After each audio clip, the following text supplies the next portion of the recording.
I'm homeless.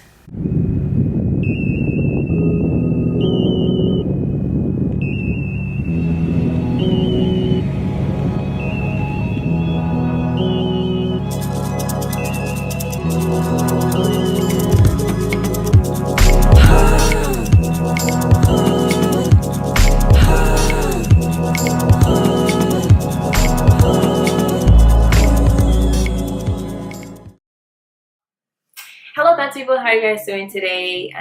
So this is Clarice and I'm back to, I think this is part 2 on the story on how I was homeless. From May, June, July, August, I was staying in my apartment and driving to work and I had no life. Absolutely no life. I can't recall anything that I did in those 4 months other than go to work and stay in traffic. So the beauty of all this, the beauty before all of the disaster is I met somebody. I just smile. I met somebody. And that somebody just so happens to be my dear friend and now sister, Tiana. First day I met her to my place. Like a couple days before I moved out, or like I think the 2 days before I moved out, that's when we like first met each other. And we made the decision right then and there to move in together in LA.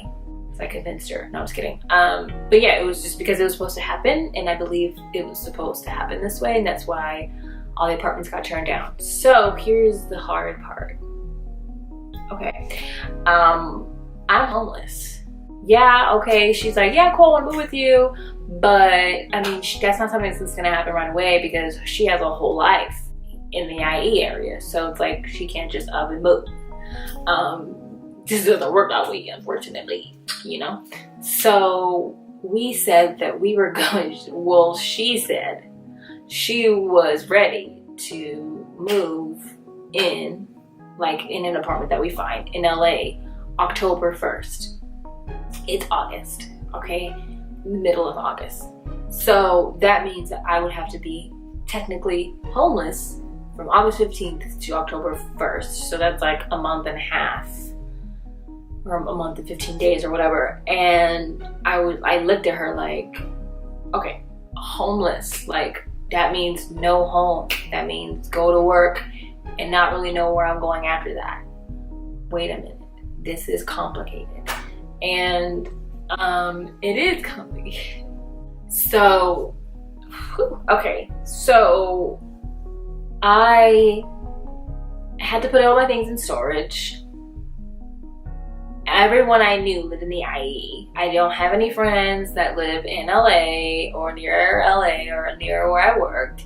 So yeah, and the remainder of my things that I couldn't put in storage that I needed, like clothes and stuff like that, I just kept in my car and in a suitcase, obviously. And so I thought that, okay, this is gonna be great because I get to save 3 months of paychecks. I'm gonna be rich, right? You know, no apartment, no nothing. I just have my car note and that's it, right? So I thought that it would make sense to stay with my dad that lives in Victorville, California. So that's 105 miles away from my job. 105 miles away. And I don't want anybody commenting in the comments about how far that you drove. This is my story. This is my life. It was hard for me, okay? So listen, 100 miles away from my job. Now we're gonna take that traffic that I was already in 3 hours and we're gonna add on 45 minutes. Whoa, okay, and then now coming out of Victorville, coming down that hill towards past where I lived in the IE, that's like a good 30 minutes if there's no traffic. Now if there's traffic, it could take, what, an hour. So we're talking about 4 hours now of traffic. I was already for 3 months, I was already like 45 minutes to 30 minutes to 15 to 20 minutes late. Like it would just balance between those times. And my boss obviously understood the situation I was in and kind of like was like, okay, this is bad, but let's make an exception here. After a while, you know, it starts getting like, okay, you're late every day, you need to do something about this because this is horrible. So it was just the stress at work, the stress of knowing that I'm late every day and I may get fired from a brand new job, and the traffic. And then on top of it all, my brand new car that I bought in last October, that I put so much money in, everything is broken on that car. My car broke down the first day back to work after I moved out of my apartment. So when I say my car broke down, my engine blew out. My engine blew out. My engine on my brand new car that I bought, 6 months prior, blew out. Just done. It died. And I recorded it because that was the breaking moment for me, because I was like, okay, well, the one thing that I did have and enjoyed was my nice hot ride to work and putting out my top down whenever I wanted to, and that one thing that I had is gone and it broke, and I still have to pay for it next month. No, I think not. So that was the beginning of my homelessness. I was homeless with no car. And a car note though, a car payment with no car. It was a blessing because I had a little 3 days off on my birthday. My dad let me drive his nice truck and my friends drove me everywhere. I stayed in LA for my birthday and had a really good time with my friends. And it just allowed me to relax and kind of just get some energy and get prepared to be depressed for the next 2 months. So that is the beginning of my homelessness. I am also very blessed that my dad he just bought a new car. Well, he didn't just buy it, but he got himself a new truck, which he deserved. And so we had a spare Ford Explorer. I think it's a 2003, 2004, and it's not the cool ones. It's green. The top of the car is ashy, and it has these like really shiny chrome rims. And my little brother says I look like a nerd in it, but that's the car that I have to drive, and that I'm still currently driving right now. So now my gas budget just tripled. I was trying out for about a couple days. I think like the first 3 days I was super duper late to work. I got there at 10 a.m. It just wasn't working, and it was really stressful because I was in traffic for 4 hours. And so it wasn't working. So then I had to think of other alternatives, and that's when I just literally became a nomad again. I was hopping from house to house, whoever's house I could stay at that night that was closest proximity to work. That's where I stayed, and I was living out of my car. I was living out of a suitcase. I was wearing the same clothes to work for about 2 weeks at a time. I would have stains and wrinkles and all at work, and I just didn't have any other choice. So I would stay at whoever house I could Monday, Tuesday, and then Wednesday, Thursday, I would be wherever I ended up being, wherever that may have been. And then Friday, I would try to stay at a friend's house again. And Saturday, Sunday, I would stay at my dad's house because there's no traffic on the weekends. And then every other day, I would just be wherever the wind blew me, literally. So I would stay at one of my friend's houses, and she lived about 83 miles away. I was always late when I stayed at her house, but I loved staying with her, Destiny, because she would always make dinner. So I had dinner when I stayed with Destiny. So I tried to stay with her as much as possible, but I was always late leaving her house because the traffic leaving her house was horrible. Tiana, her and I were planning on moving in together in LA. She lived about 74 miles away from my job, and I love staying with her because for whatever reason I would get to work at a decent time. And then, whenever I would stay at my dad's house, sometimes I would have to stay at my dad's house because my friends are tired of me or whatever. No, I'm just kidding. But it was just really wherever I could go. And then towards like the end, like October, I got really blessed and I was able to stay sometimes with my friend Brittany, and she lives 10 miles away from my job. And so like, but that wasn't until like I think like the end of September that I found her blessed as a blessing. But the challenging part was, okay, yeah, you need to be like, oh my God, you just stay with your friends. That sounds like, you know, like not a big deal. Like, oh my God, there's something wrong with that. Well, people also have lives, right? So there was multiple times where, you know, I would arrive at a friend's house and they were gone. They were gone doing whatever it is that they have to do. I can't force them to be at home because I want to go to sleep. I would sleep in my car for what, like an hour or 2 hours until she got home, or maybe 30 minutes. It just really depends. Where is she at? What is she doing? Doesn't matter. When she gets home, I would have to go, and like there's been multiple times that I actually went and slept on the beach. I just went and slept on the beach because it's just like I'm so exhausted and I don't have anywhere to go, and that's the closest thing to me that's not gross, and it's normal to sleep there maybe. So there's been times that I went and I just laid out a towel and I just slept on the beach. And it was really hard having to hop around from house to house and having to drive so far from work and trying to stay organized and trying to look decent for work, you know, make sure my nails look normal and all of this stuff, and have energy to deal with people and be happy and all this stuff. And it was just a lot. There was even a time when I went to Chicago for this huge in October, I went to Chicago for a huge church event, and I remember being in Chicago and I was like, when I get back from Chicago from my flight, I don't have anywhere to go.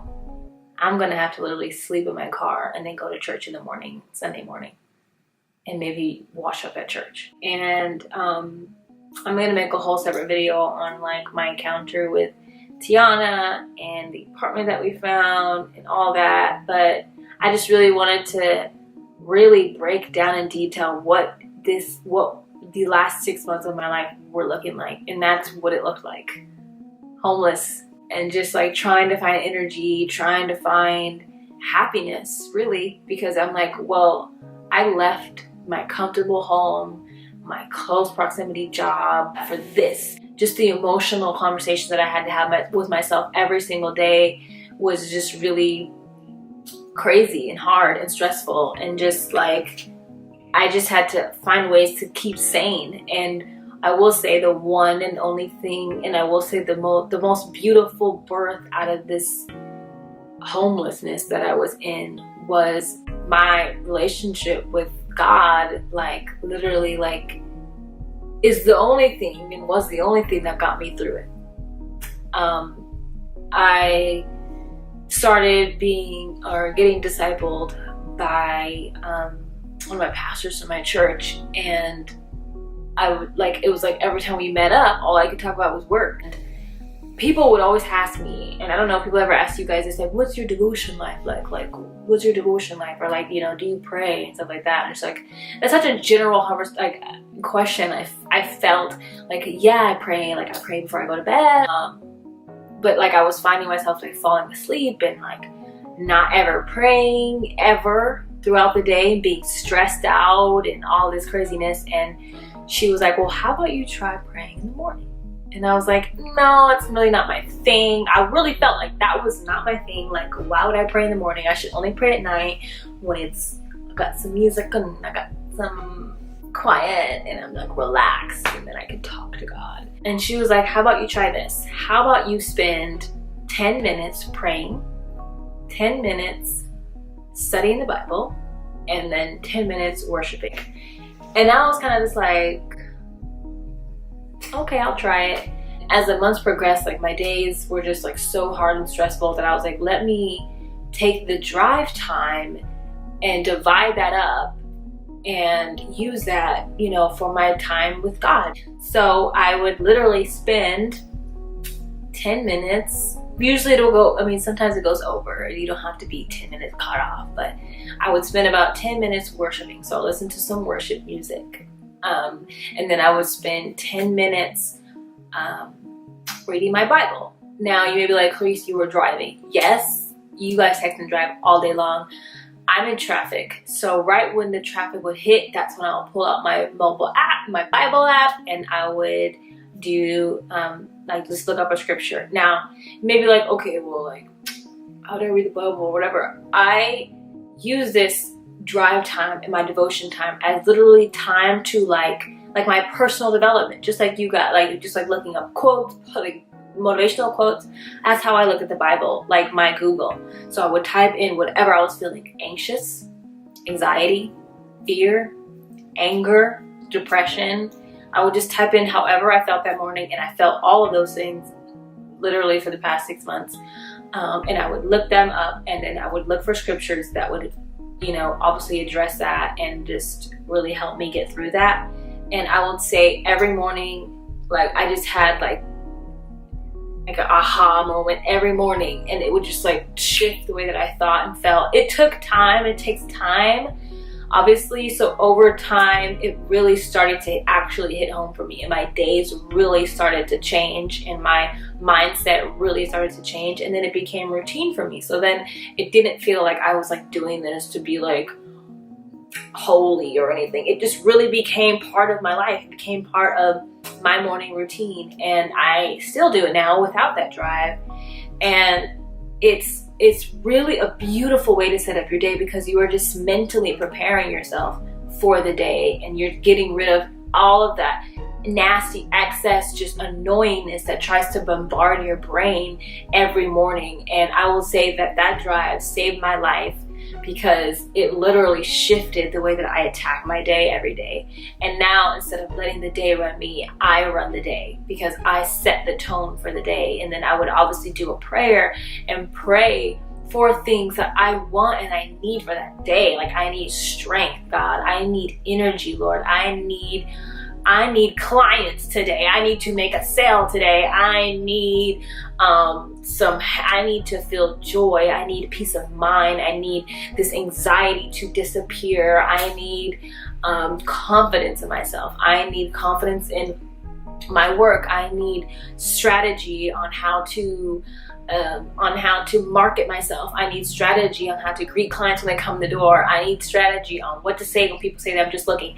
I need strategy. I need XYZ, Lord, and literally, like, then things will start to happen. Then I would start getting strategy. Then I would know what to say. Then I would have more energy. I would know, all the things that I needed. I just pray for them every morning, obviously. But now I was setting up my day rather than praying, you know what I'm saying, at the end of the day. I mean, not that you can't pray at the end of the day, but it's like praying at the beginning of the day sets up your day. He can now do his work. He can now really help you and guide you.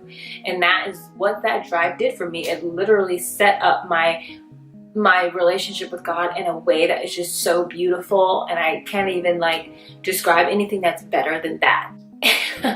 All of that really just made me stronger and be able to just take charge of my day, of my life. And I will say, without that drive, I don't know what my life would be like. I don't know what I'll be doing every morning when I wake up. Listening to Future. That's what I used to do. Yeah, so October 27th, I moved into my new apartment. I will be having an apartment tour for you guys very soon. I hope you guys really enjoyed these videos, and I just thank you guys all for watching and subscribing, and I just really pray and hope that that these videos are really hitting home and helping you guys. And I'm being really vulnerable and transparent with you guys, and really giving you the real, the ugly side of the fabulousness. But with, that's real. And that's the whole point of my channel, is to show you guys the how. How are we going to design a fancy life? How are we going to live that life? What do we have to go through? How do we get through that? And that is exactly why I am here, to help you and I both design a fancy life. And I hope that if you are new to this channel, that you will join us in designing a fancy life and going on this fancy journey to do so. So go ahead and click subscribe and like this video, give it a thumbs up, share it with your friends, so that way all of us can figure out how we can be fancy, and how, and knowing that going through those ugly, hard times are normal, and we all go through it, and it's okay, and it gets better. So yeah, so I hope that you guys love this video, and without further ado, have a good day. We are in conclusion. I love you guys, and let's design a fancy life together.